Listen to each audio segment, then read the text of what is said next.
Good morning to Sri Sri Radhakala Chanchi Dham. Good morning to all of the assembled devotees. Thank you, Bida.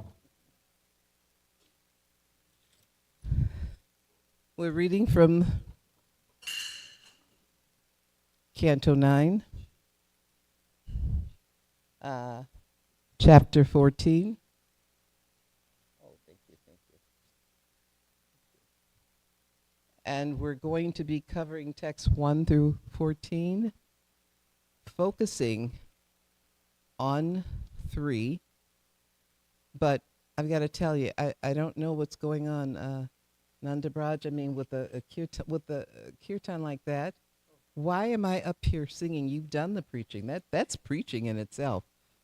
A lively kirtan. Srila Prabhupada, I would imagine he would really love this. I really would. Thank you for coming. There's so many things you could be doing, but you're here. Incidentally, Antaryami, presenting to the best of my ability the scriptures. And I always say that I'm here to serve my guru. So if there's any imperfection, it's on me. It's not him. You always like to offer up to guru something that is acceptable to Srila Prabhupada to offer up the line of the parampara. So I will do my very, very best. And I also ask, unless it's a question and answer session, don't just shout out randomly during the text. That kind of takes my focus off. And it's like, duh, I don't know what to do after that. So please, out of respect for the scriptures. But yes, we do like questions. So before we start, we always like to start off with Jaya Radha Madhava. I want to do it a little bit differently because I've been listening to different ways that it's been done. So how about I sing and then you repeat? And then maybe that way I can stay on track with the time and not go over. Because I really love singing Jaya Radha Madhava.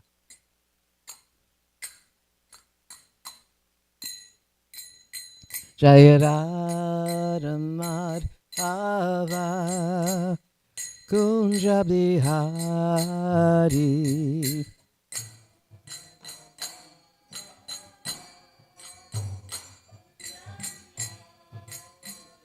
Jaya Radha Madhava Kunja Bihari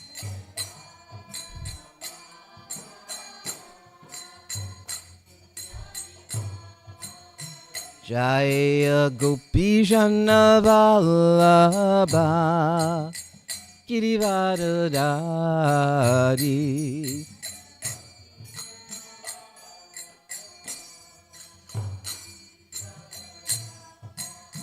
Jaya Gopijana Vallabha Girivardhari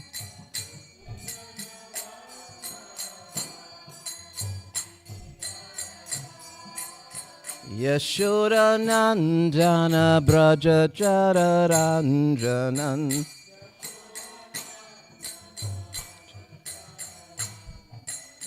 Yashoda Nandana Braja Jararanjanan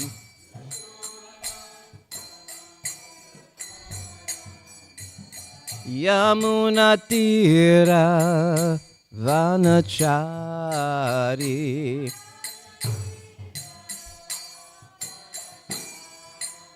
Yamuna Tira Vanachari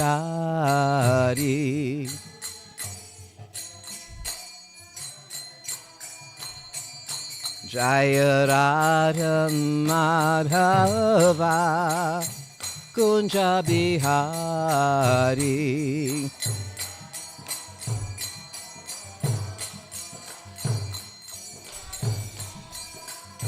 Jaya Radha Madhava Kunja Bihari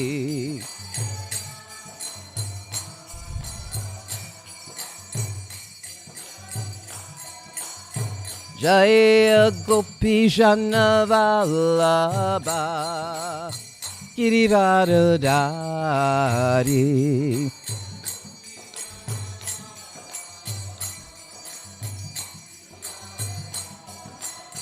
Jaya Gopi Jana Vallabha Girivardhari.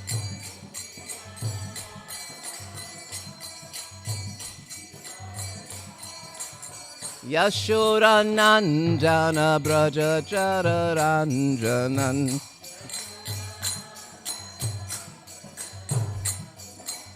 Yashodanandana Braja Jararanjanan.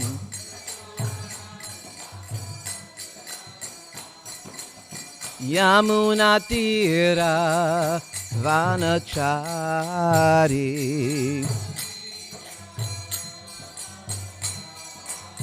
Yamunatira Vanachari.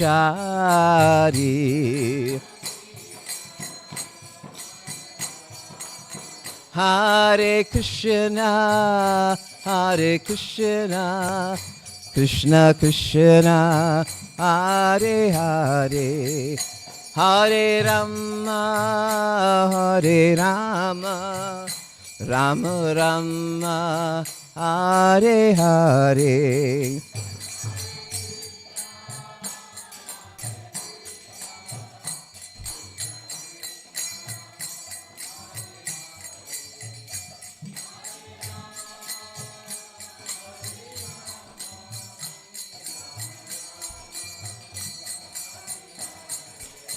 Jai Radha Kalachandji, Radha Kalachandji Radhe.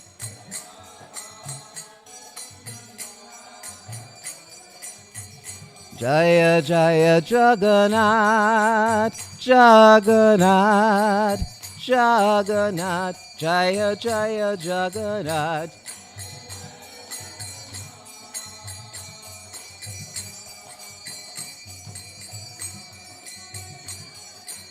Jaya Jaya Baladev, Baladev, Baladev, Jaya Jaya Baladev.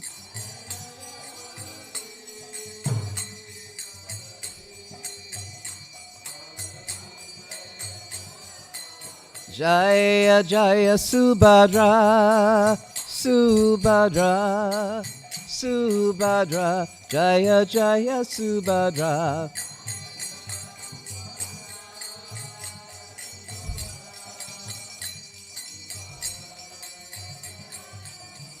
Jaya Jaya Gornitai, Gornitai, Gornitai, Jaya Jaya Gornitai.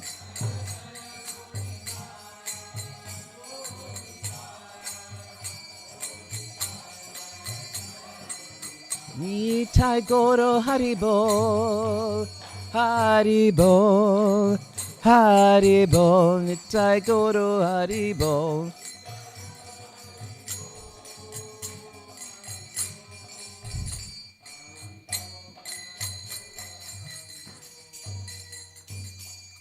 Jai Srila Prabhupada Ki Jai, Jai Shri Srimad Bhagavatam Ki Jai.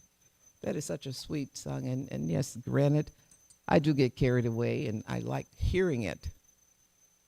It is so sweet and so transcendental. So we're starting at the beginning of chapter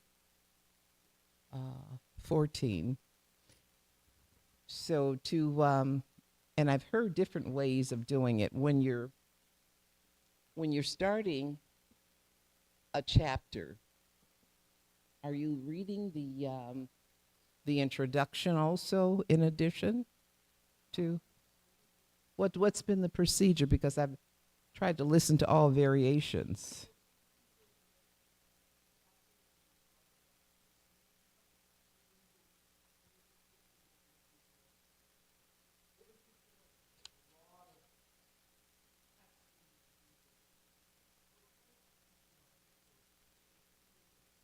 Yes, and I'm trying to look at the time, and how important it is to focus on a hard stop at a particular time. So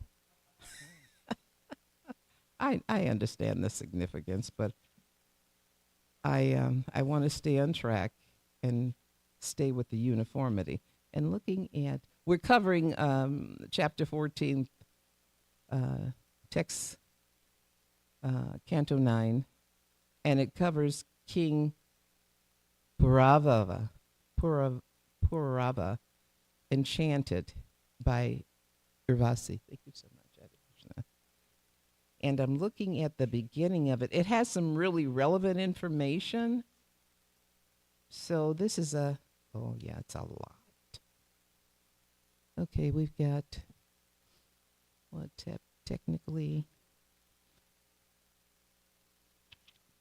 it's important. It has, if we go through and someone volunteers to read it, I think it's really relevant, at least this time. What's your thought, Nanda Braj? We're covering 14. So is that, should we just go into the, and now I'm asking for a response. Should we? Yes, Mother Kunti, I'm asking for a response now. How do you feel? I mean, this is up to you, because I have no problem. I enjoy it. I'm yours. Okay. How about we read the verses and we do two? Yes. Each person do two, and we'll kind of quicken it up a little bit. What do you think about that? How do you feel about that? You're talking about the 1 through 14, the Yeah, verses yeah. here. Yeah, let's do that. But before we do that, let's start with honoring the reading of the Srimad Bhagavatam. Do you put the Narayana prayer up also? Oh, no? Will you turn that, because I'm twisting my head? The first, Om Namo Bhagavate Vasudevaya. Om Namo Bhagavate Vasudevaya. Om Namo Bhagavate Vasudevaya. The Narayana prayers. Narayana Namaskrityam. Naram Cheva Narottamam. Devam Saraswatam Vyasam. Tato Jayam Udarvaryat. Yeah. If you take it up a little bit, because we probably won't have time to honor what it really means. Well, all right, I guess we could.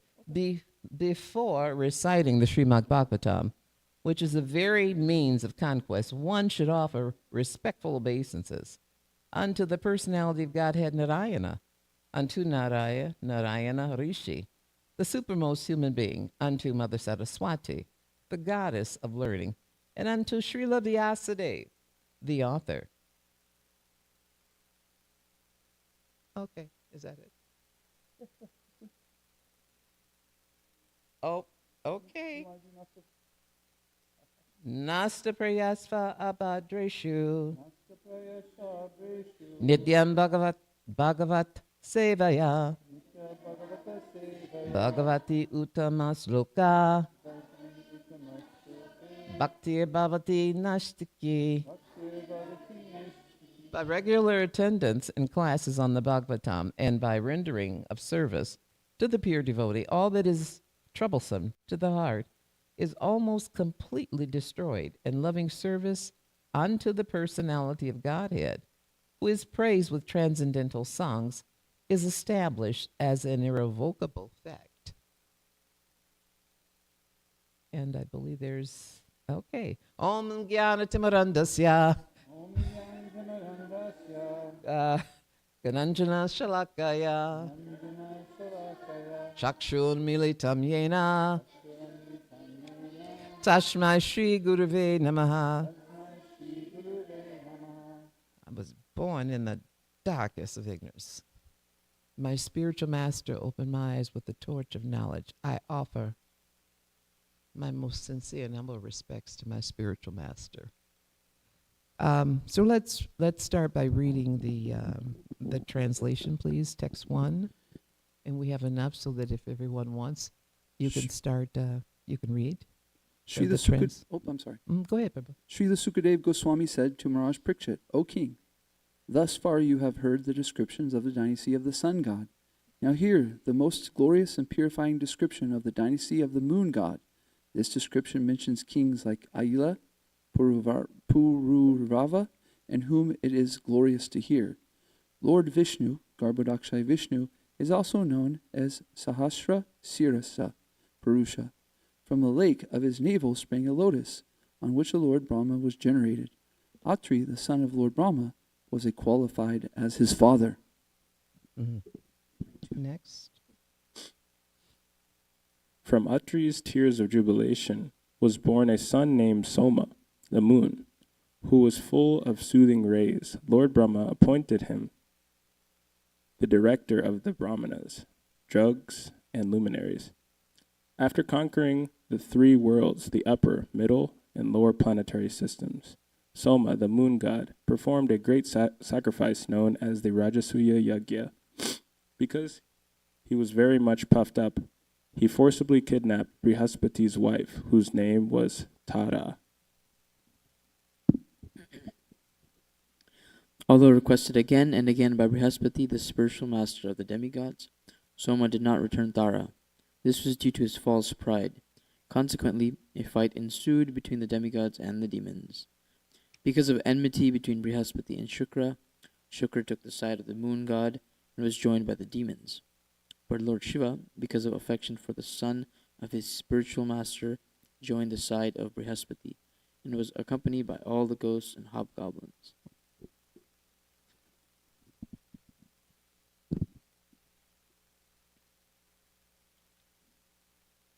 King Indra, accompanied by all kinds of demigods, joined the side of Brihaspati. Thus there was a great fight, destroying both demons and demigods only for the sake of Tara, Brihaspati's wife. When Lord Brahma was fully informed by Angira about the entire incident, he severely chastised the moon god Soma. Thus Lord Brahma delivered Tara to her husband, who could then understand that she was pregnant.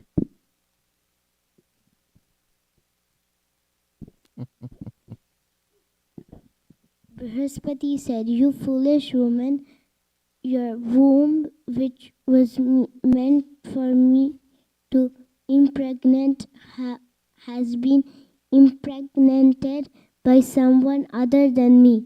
Immediately deliver your child. Immediately deliver it. Be assured that after the child is delivered, I shall not burn you to ashes. I know that although you are unchaste, you wanted a son, therefore I shall not punish you." Shukadeva Goswami continued, by Brihaspati's order, Tara, who was very much ashamed, immediately gave birth to the child, who was very beautiful with a golden bodily hue. Both Brihaspati and the moon god Soma desired the beautiful child. Fighting again broke out between Brihaspati and the moon god, both of whom claimed, "This is my child, not yours." All the saints and demigods present asked Tara whose child the newborn baby actually was. But because she was ashamed, she could not immediately answer. The child then became very angry and demanded that his mother immediately tell the truth. "You unchaste woman," he said, "what is the use of your unnecessary shame? Why do you not admit your fault? Immediately tell me about your faulty behavior."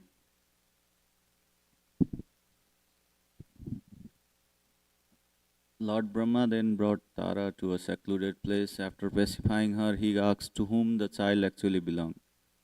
She replied very slowly, "This is the son of Soma, the moon god." Then the moon god immediately took charge of the child. O Maharaj Parikshit, when Lord Brahma saw that the child was deeply intelligent, he gave the child the name Buddha. The moon god, the ruler of the star, enjoyed great jubilations because of this son. So we're going to focus on text 3, and then I can kind of pull in what the chapter some of what the chapter's about. That way I can honor at least the beginning. The focus verse is text 3. Yeah, that is correct, right? Well, yeah, it is. Tasyadribyo bhavat putraha samom tamaya kila viprasadi udagananam brahmana kalpita patihi tasyadribyo bhavat putraha samom tamaya kila viprasadi udagananam brahmana kalpati patihi tashadrigbyo bhyo bhavat putraha samom tamaya kila viprasadi udagananam brahmana kalpati patihi. Would someone like to repeat? Tasyadriyo bhavat putraha samom tamaya kiya viprasadi udagananam brahmana kalpita pati tasyadriyo bhavat putraha samom tamaya sadi udagunanam brahmana kalpati patihi tashadidribyo bhavat putraha samom tamaya kila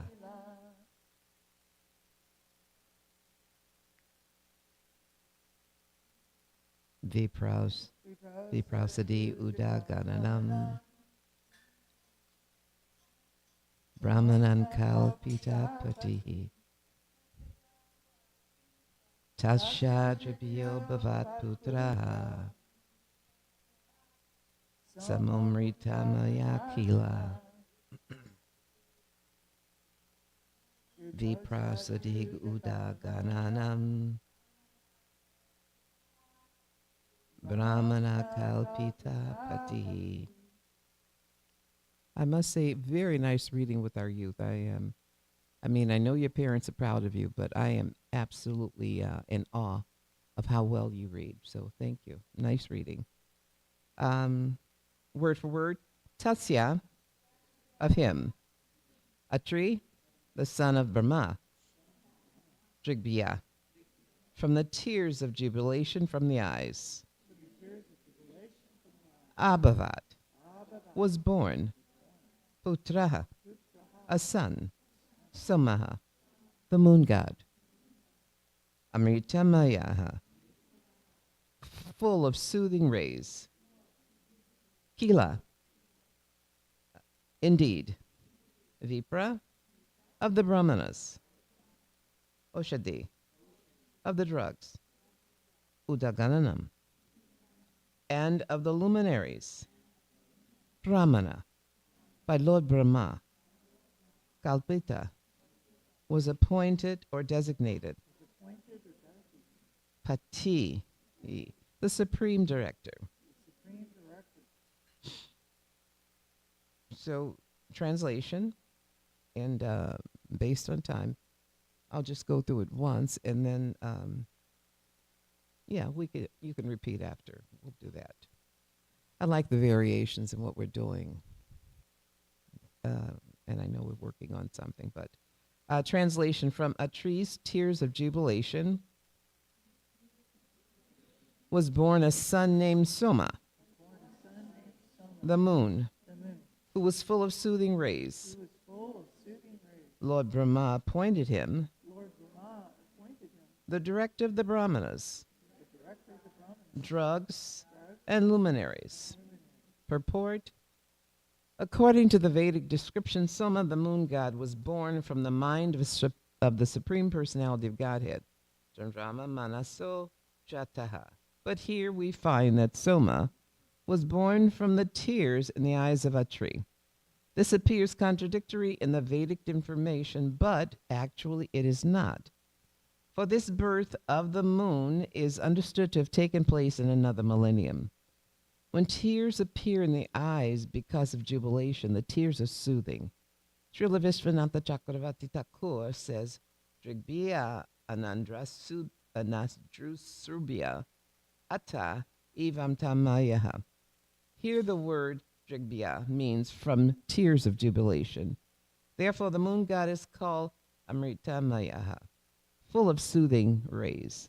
In the 4th canto of Srimad Bhagavatam, we find this verse, Atre patni anasuyatrin jagne suyasaya sutan tatam duvasanam somam atmashe brahma sambhava. This verse describes that Anasuya, the wife of Atri Rishi, bore 3 sons, Soma, Dasi, and Dhanatreya. It is said that at the time of conception, Anasuya was impregnated by the tears of Atri. Namo Vishnupadaya Krishna Prasaya Bhutale Shrimati Bhakti Tirtha Swami Tinaman. Namaste Krishna Prabhupada Astrayatmane Shri Guru Karuna Shakti Bhakti Tirtha Swami Tinaman. Namaste Saswante Vikarvani Bhajane. Namaste There are so many different ways to go with this text, but what is always interesting in our scriptures is that there's a story and there's a reason behind everything that we're reading. And actually, it starts with a disagreement. And let me read the first paragraph of chapter 14. The summary of the 14th chapter is given as follows. This chapter describes Soma and how he kidnapped the wife of Brihaspati and begot in her womb a son named Buddha. Buddha begot Pururabha, who begot 6 sons headed by Ayu in the womb of Urvasi. So we find that this all, and believe it or not, this is taking place in Satya Yuga with all of the good qualities. So you don't imagine something like this happening, but there's always potential, no matter what the yuga is. And there's always a lesson that is to be learned by it. So we should not be surprised at anything that goes on in Kali Yuga right now. Anything is possible. Fortunately, we have the foundation of the scriptures to solidify us. But this is the grandson of Brahma, Soma, who is the son of Atri, who was blissful in the begetting of his son through tears. And we're talking about the lineage. This is from Brahma. What it reminds me of is that regardless of what your lineage is, regardless of what your family background is, it isn't always a necessary guarantee that you're going to behave the way you're supposed to behave. And that's what I'm seeing here. This is what I'm getting. So Soma has been appointed over, drugs and what else is it? Yes, brahmanas. And he's performing the Rajasuya, which includes, of course, sacrificing of animals. But in this case, when they're sacrificing the animals, it's to give the animal a better life. So what's happening here is what we have been warned of. The false ego. He gets a little puffed up. He gets a little carried away. And he kidnaps Brihaspati, is the spiritual master of the demigods, I believe. He kidnaps Brihaspati's wife, Tara. I'm trying to wrap my head around it in Satya Yuga, why this would take place. But the point is, it took place there. Anything could happen here. But the point is, it's very important to control the false ego. Those were key points that I was taking from it as I was going over it. We generally end up with problems when our ahankara is out of control. So, a fight ensues between Brihaspati and Soma. They're going back and forth. And in the process of it, Tara, and according to the scripture, allows the impregnation from Soma. So when Brihaspati comes to know this, there's a son that's born. And they wanted a son. Tara wanted a son. So another fight ensues. So they're going back and forth. And what is interesting is ultimately, through the text that we're reading, everything falls into place. But what really grabbed my attention is that for some reason, it wasn't a tree that was able to get his wife back. It was Brahma. And it reminds me of how this is my takeaway, one of the many takeaways. It reminds me of how important background is, family background, setting a foundation for children that are growing up, and so important in this world that children have a foundation to build from. No matter how good a foundation you put or you set in front of them, there's no guarantee that they're going to behave exactly the way they're going to behave. Which is why it's interesting that Brahma is the one that takes the responsibility of correcting the situation and going to retrieve Tara from Soma.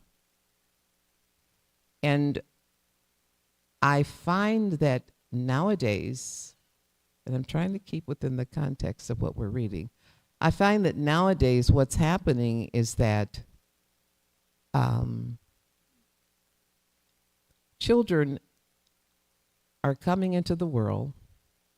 The process may be very enlivening, but sometimes what ends up happening is that grandparents are rearing them. That's not what happened here, but I'm just saying that in this day and age, what's happening is that sometimes parents do not want to take the responsibility.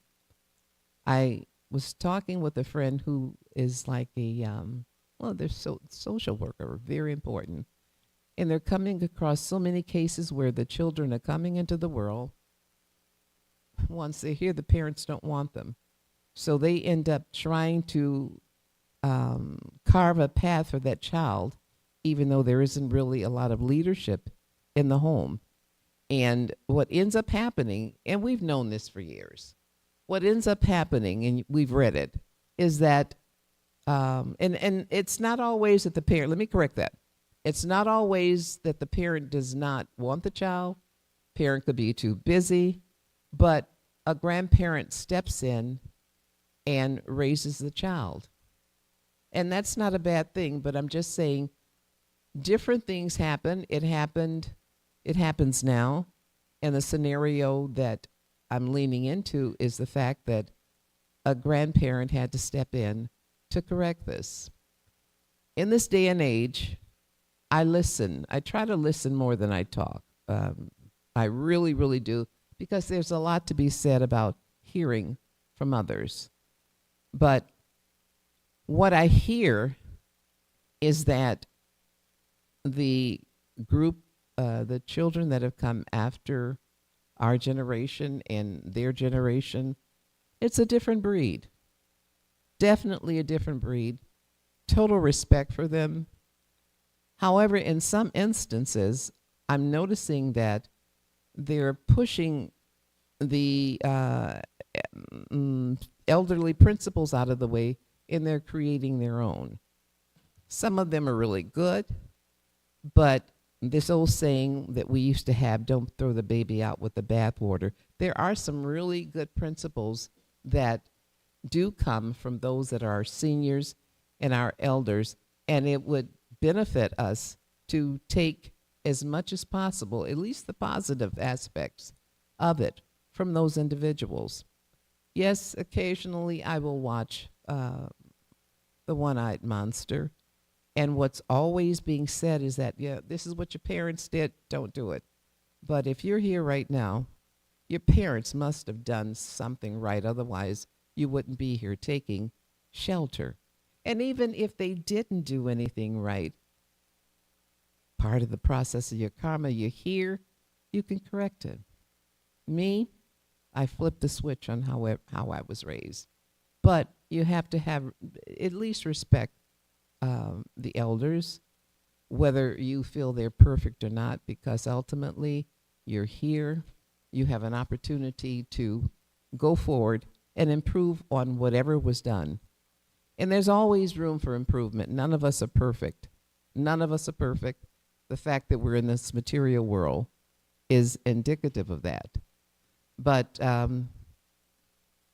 that this whole chapter, and it goes on because from that particular process of his birth, the jubilation, the tears, his birth, and then the nonsense the Soma does makes you wonder why these things happen. There's always potential for things, regardless of how perfect the yuga is. Our fortune is that in every part of the scripture, there is a lesson to be learned. These are lessons. These are life lessons. And I try to the best of my ability, try to make it relatable to what's going on in the world, trying to at least bring something that's learnable, something that you can take from this. I hope there's something that I've said that you can take from it, but the point is, it is very important to have a foundation. It is very important to take lessons from your historical past, from the lineage. But it's also possible that we will stumble and fall and make a mistake. And what's important is that we have the holy name to fall back on. No matter what's going on in the world, no matter how crazy it is, we can't say, well, what do I do? Well, this is it, I can't take it. You pick up the scriptures. Srila Prabhupada always stressed reading the scriptures. And yes, I know this is like an old song, but good association, chanting, just those basics. If you do it right and if you're sincere, the Lord is going to pull you along and help you with the rest of it. For those that have spiritual masters, you want to not, you can't copy the spiritual master, but you want to honor them, their principles. So we have a parampara, a discipleship that we can follow. So there really is no excuse why anyone does not behave according to the scriptures. There's no excuse. I'm amazed at how many people know the scriptures but don't follow the scriptures. We have a problem with that. We also have a problem, and I think it's a foundational problem. It's not just here, it's all over. How much Srila Prabhupada stressed, we are not these bodies. How often he has said, we are not these bodies. But yet and still, some of the most learned individuals look at others as, oh, this is this type of person. That's a, Understand the scriptures, follow them, at least do the basics, understand. I think if we can get beyond that part about understanding that we're not these bodies, then it's a lot easier, even outside here in the political realm, and I won't get into politics, but if we could understand that we're all one and that the point is to work together, we should be lifting each other up if someone rises a little bit higher. But even, as I said, the false ego comes into play, and we get a little distracted by that. I've gone and mentioned a couple of points. The ego, the fact that all of this took place in Satya Yuga.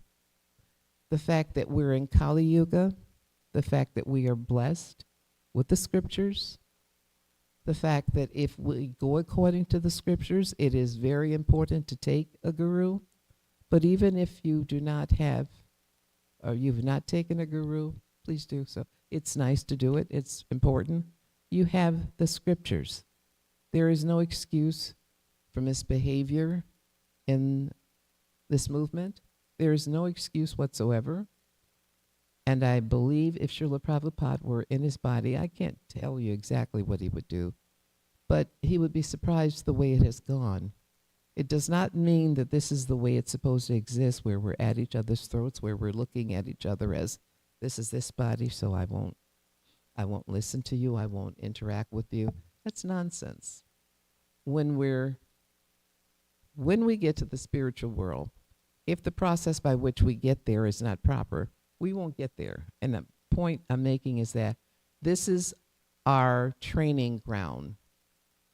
This is our training ground. Where you are at this point in time has been arranged either by your energy, by someone, what is it, Adhyatma, Adi Bhotika, and Adi Devika. All of that has been planned. It's wherever you are. We have at least a great amount of control on how we will deal with what comes to us. Sometimes it's like we're questioning the Lord. What? Are you kidding me? Are you doing this? There's a reason why everything happens. It's a little tough sometimes. I got to tell you that the things that me personally experience is like, really, Lord? What? Really? It's like, I can't believe you're doing this. But then when sanity sets in, it's like, there's a reason that you've done this. There is a reason. And what is that old adage, making lemonade out of lemons? Whatever the scenario is, whatever it is we're going through, whatever challenge, we have the opportunity to flip the switch, to change it so that we can be on the path back to Godhead, but in the process of it, being a very good example for those that are watching us when we go out to preach. People are watching how we interact. People are watching when they come into the temple. Those of us that are here, we should be really prime examples of what Krishna consciousness is about. If not, what is your problem? That is our responsibility. We are warriors. The battlefield is becoming even more and more intense. You have shelter. Take it. Take opportunity to speak with those that are elder or those that you feel have more information than you have.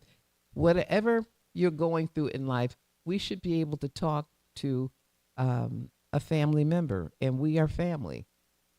So Srila Prabhupada built a house in which everyone could live. He has given us instructions, the most perfect instructions on how to live in this house.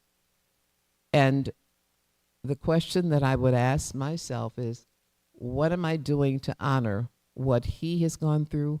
What am I doing to honor what my guru has gone through?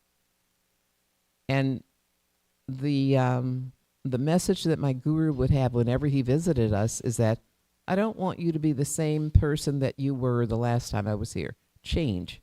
We should constantly be looking to change ourselves, to better ourselves. Otherwise, you're going to be awfully miserable. So, the points that are brought up, the ego, the fact that, yes, anything can happen in Kali Yuga. We should be prepared for it no matter what goes on outside of the temple or what goes on inside the temple. We have the instructions. And we look at an example of Soma, who is the grandson of Lord Brahma. And his puffed up ego gets him into trouble. And his grandfather rectifies it to a great extent. It's very important where we've come from. It is very important to take the essence, the good qualities, and use them on our path to where we're going. And it is no guarantee, whatever family you've come from, wherever you come from, that you're going to follow suit as far as what your ancestors did. It's up to you to write the script in your life, but you've got all the directions here in the scriptures, so take advantage of it. Yeah, I think I'm staying within that time frame. So does anyone have any comments? There's so much I wanted to discuss, but yes, I get a little wordy sometimes because when you're reading the scriptures and you're giving class, you go over lessons that you're supposed to learn from. So I have to say that I'm very grateful for the opportunity of being able to at least give class because it helps me remember what I'm supposed to know. So this helps me a lot. Does anyone have any comments or any questions they want to express? A realization? Yes. Mike.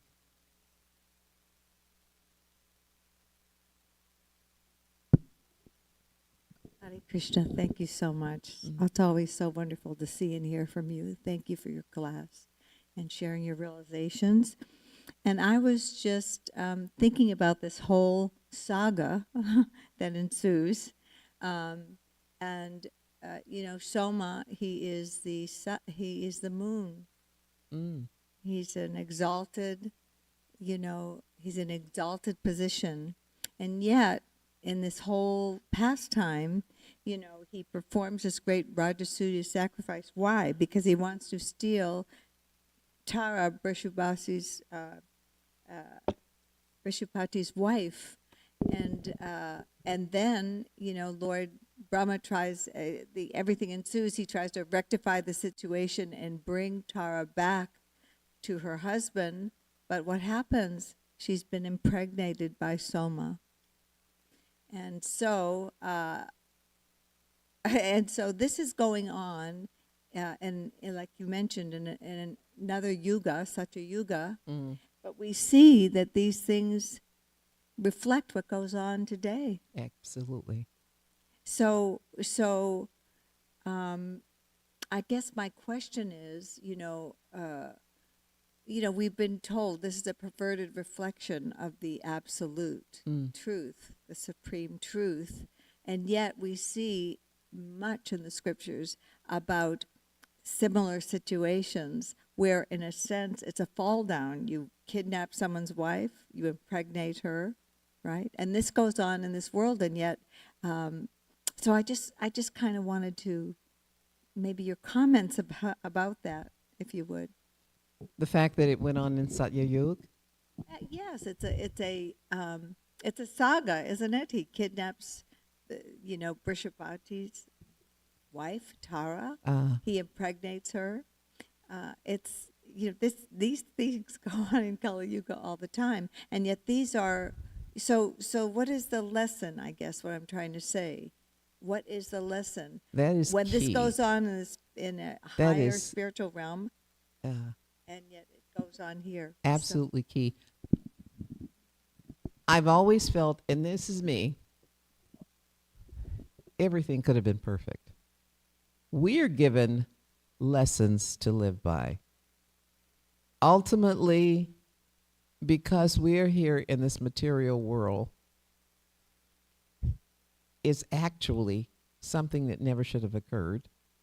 But in the process of it all, we have got instructions on, yes, this took place in this yuga, but you see how it's written out and how we are given lessons on how to handle what took place there, what took place in these various yugas. These are lessons. I look at them as lessons. And yes, this was one of the most perfect yugas, but it had all the potential of everything taking place.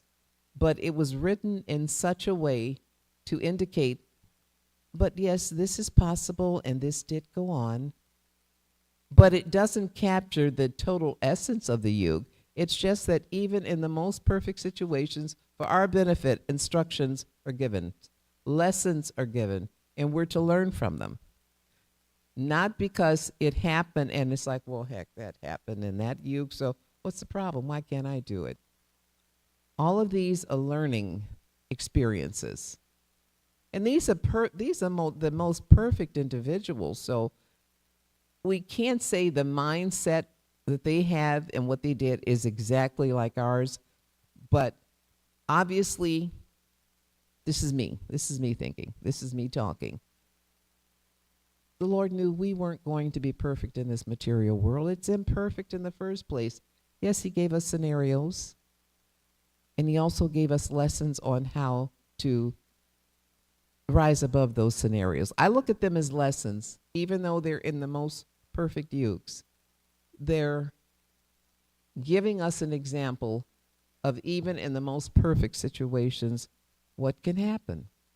If it was written so that nothing ever happened and everything was perfect, I think we go mad. It's like, okay, so what do I do? Okay, so I've done this, so how do I correct this? This is all for our benefit.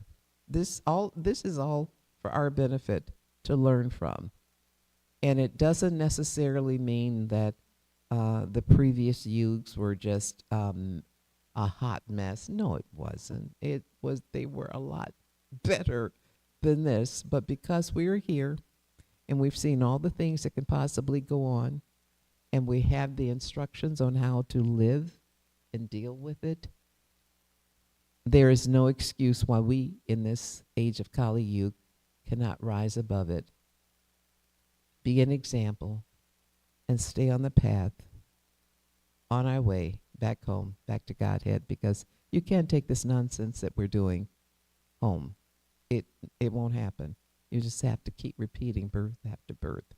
So there are instructions, but it's a different kind of a yuga. It's different. It's not this at all, but we're given the mercy of having instructions, even under the most perfect conditions. So that would be my most humble thought about that. Anyone else want to tackle that?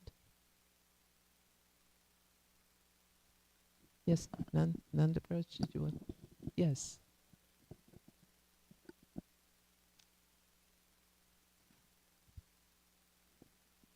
Hare Krishna. Hare Krishna. Thank you so much for the class. Mm. I was appreciating that you're saying that these are meant to be lessons for us. And Mother Kunti yesterday at Mangala Arti said to me, she mentioned something about how there's not the respect of our elders that there should be. And so when I heard you talking about something similar, I was like, maybe this is a lesson for me. But I thought it would be a really good opportunity to talk about how we are trying to do our best to live in a Vedic culture where we do have the respect. Everybody has a certain respect that's supposed to be given to them. We're not looking for respect, but we're supposed to be giving it, right? So I was thinking that yourself, Mother Kunti, and Nandini Mataji are here. I was wondering if you might give us some words of wisdom about how us younger devotees could help to create a better culture of appreciation for our elders and respect. That's a really, really good one. Really good one. I do have definitely a thought on it. I did not realize that Mother Kunti was just so on target and mentioning it. But would you like to respond to that, Prabhu? Please.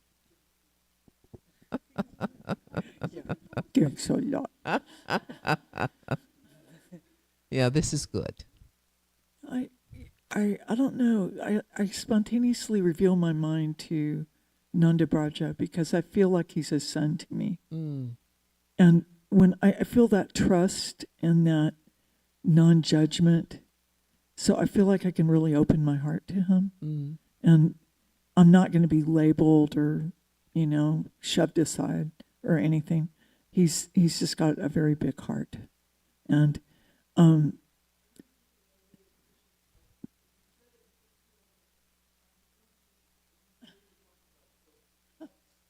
okay.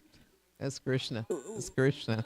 I just mentioned to Manjari Gopika, who's like my big little sister here, more like a daughter. I mean, because I'm old enough to be her mom. And the long story short here is that it has to be organic. You can't say, okay, now you guys get in line. No, you can't do it. Just like the other day, Nandini and I were garlanding Srila Prabhupada and Srila Gurudev. But I was very haughty and puffed up, and I almost shoved Nandini aside and said, me first, Nandini, because I had Srila Prabhupada's garland. But what kind of attitude is that? You know, and I looked at Srila Prabhupada and said, are you even accepting this garland? I mean, because I realized how rude I was to her. And so really, it's kind of got to be organic. If the person feels that ecstasy of honoring the adult or honoring the older person, right? And Nandini's senior to me in age. I got initiated before her, but so what? We're equals. Right. And I should treat her accordingly. And if the youth see that, hey, it's not all wokeism, we can also honor our adults. You know, we can do both. The adults can honor the children, and the kids can honor the adults. So it's both ways. So I've found that's the truth in Krishna consciousness. Always. It's always simultaneous, one and difference. It's always like that. But that's just my 2 cents. So how do we make it organic? Oh, go ahead, Manjari. Nandini? I just, I just want to say that whenever, you're living in a community with so many different people that are from so many different backgrounds and so many different situations, and for me, every experience that happens is a very humbling experience. Sure. So that's how I take it, that I'm being humbled.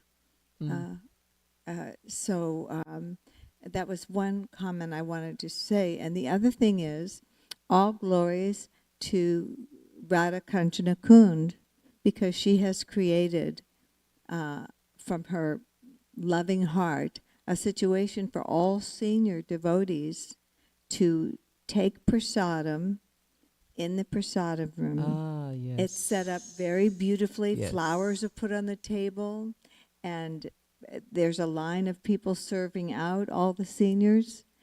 When there are programs upstairs, that is similar. All the older senior devotees would sit in a certain place, and the devotees would, even if the prasadam was coming from downstairs, they would bring plates up to the senior devotees.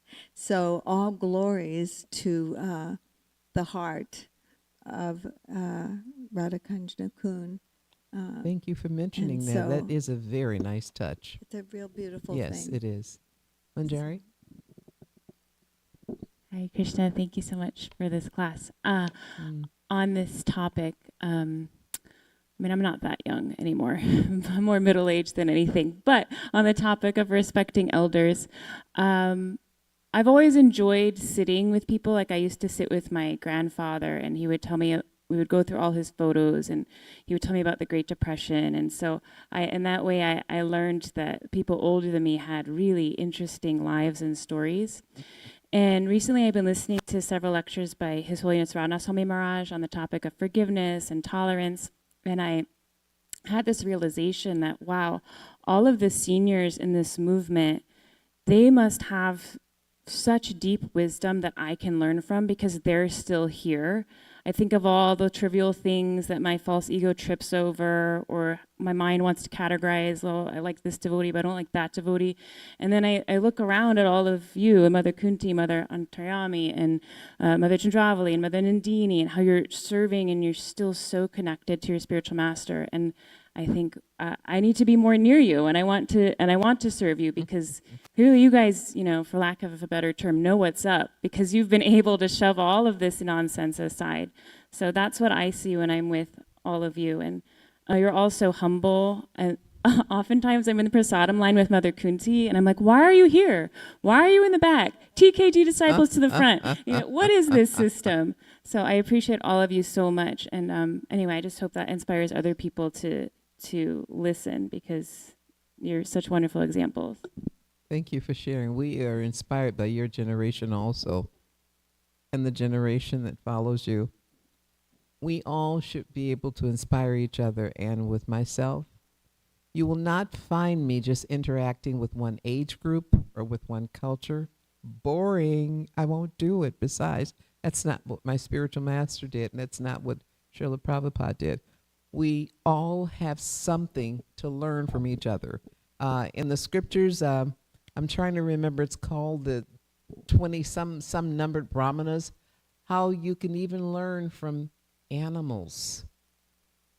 You know, we can learn from, someone told me, and then I'm going to stop, but someone told me recently that when they were growing up, they only listened to people that they thought were intelligent. And I thought, my gosh, how much you've missed, because intelligence is relative. It's like, so who determines that intelligence? Everyone has something that can be given, or something that can be learned. So thank you for sharing that. We learn from each other, and we should continue to do that. And we should also realize, and I am constantly reminded by my children and my grandchildren, you know, they're very bold, excuse me, because I was bold, but they're respectful, but they kind of take me to task. And it's like we have this open conversation, and it makes me realize even I can learn from the youngest of them all. So yeah, that was a very good point. It's a round circle. We could constantly learn from each other, and we shortchange ourselves when we look at someone and we can't connect with them. But my gosh, can you imagine how much that person has to share with you? So, good point. Thank you so much. Thank you. Mother Antaryami, Yes.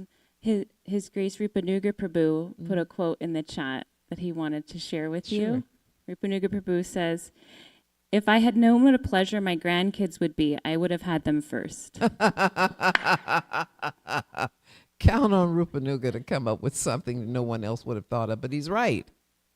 Absolutely right. I enjoy them, but then I enjoy my offspring also, but that's the way it's supposed to go. We're supposed to enjoy our family. It doesn't always happen that way. So if you're in that situation, you're blessed. If the situation is such that you don't feel it's a blessing, you are the director. You are the producer of your life. You direct it. You redirect it if necessary. That's what I found myself doing, and no regrets whatsoever. Was I perfect? No. But the point is, we can make or break our lives. It's up to us. And we have all of the they're here. It's in the scriptures. No excuse. There's a question, ask a senior, ask a child. Out of the mouths of babes. We have all of this knowledge around us. Use it. Use it. What is it? Use it or lose it? Use it. So thank you so much, everyone, for being so patient and sitting and listening. And my respectful obeisances to Radha Kalachandji Dham, to Srimad Bhagavatam, to Srila Prabhupada. Most respectful obeisance. Srimad Bhagavatam ki jai. Srila Prabhupada ki jai. Jai Shri Shri Radha Kalachandji Dham ki jai.